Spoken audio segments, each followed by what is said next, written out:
welcome once again to the Scott Ballard Show here on the Warrior Sports Network. I'm Grant Wall, joined by Winona State women's basketball coach Scott Ballard. And Coach, it was another tough weekend, dropping 2 games against Minnesota State and then Concordia-St. Paul.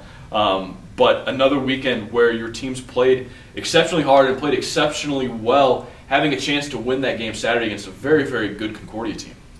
Well, it seems like a rerun the last 3 weekends in that, first of all, you're playing some really good competition.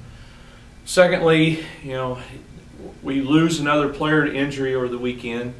It's getting ridiculous. And then thirdly, we put ourselves in a position, we play a great 37, 38 minutes, but we get in a position the last 2 minutes where we need one more stop or one more score, and we just haven't been able to get it done. And I'm really proud of our team because we've had 4 gut-wrenching losses during the stretch, and attitudes remain positive and good. Team chemistry's good, leadership's good, work ethic's good. We're going to break this sooner or later. I don't know when, who, how, where, but we just keep telling our players, just get ready for the next one, get ready for the next one. And when it happens, boy, is it going to mean a lot, because it feels like we have an 800-pound gorilla on our back. I'm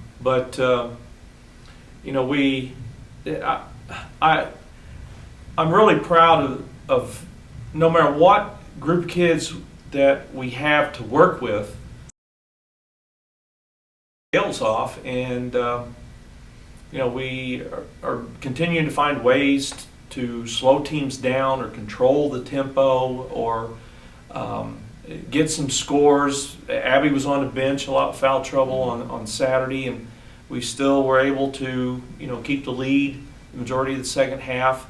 But I think because we only have 7 or 8 people to play, that it catches up with us late in the game. You lose your legs, you get fatigued, then you're a step slow on defense, you start grabbing, reaching, fouling more than you did earlier in the game. You may not talk as much. That happened to us inside the last 2 minutes on the back of the zone.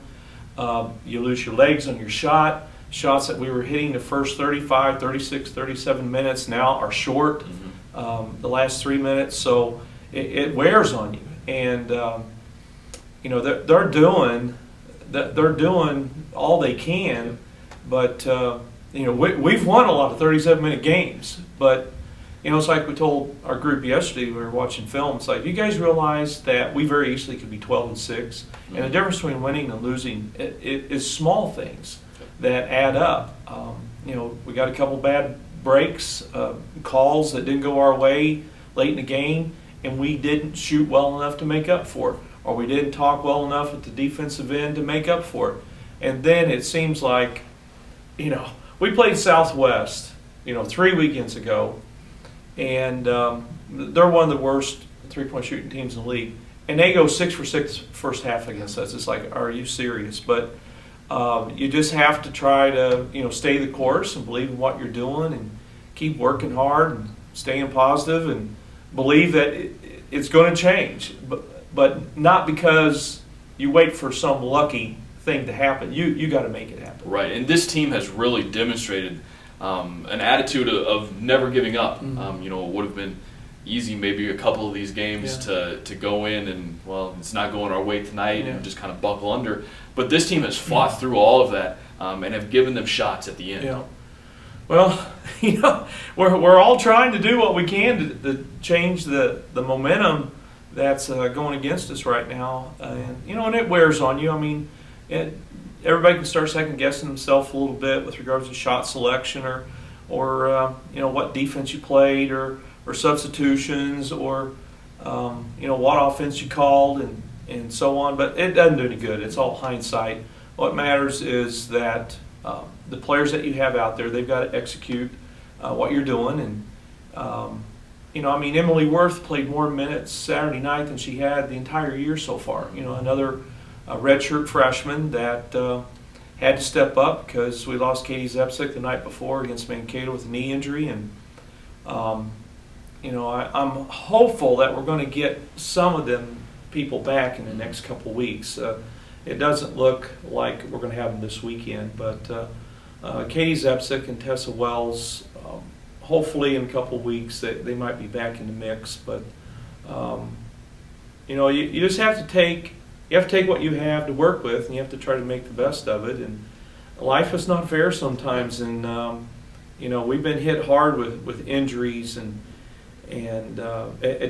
at some critical positions. I mean, you lose both your point guards, and you have to start all over with what you're trying to do in the middle of conference schedule, and that's a tall task. It's a big challenge, but we're not afraid of the challenge, and I'm grateful for the depth that we used to have. It's making some of our younger players better because they're playing more minutes and more significant roles than they would have if we hadn't had the injuries.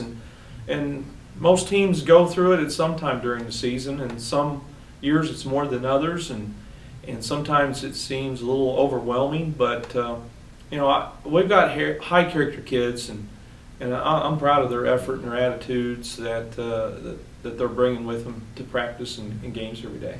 One of those players who is really stepping up is Kate Hartman, and we're going to talk to her later in this week on this show. But she's somebody who has really increased her production on the offensive end to kind of make up for some of those missing pieces. Well, Kate's always been a three-point threat, and we probably give her the green light more than most post people have. But that's probably her best shot, facing the basket, high post area, three-point shot.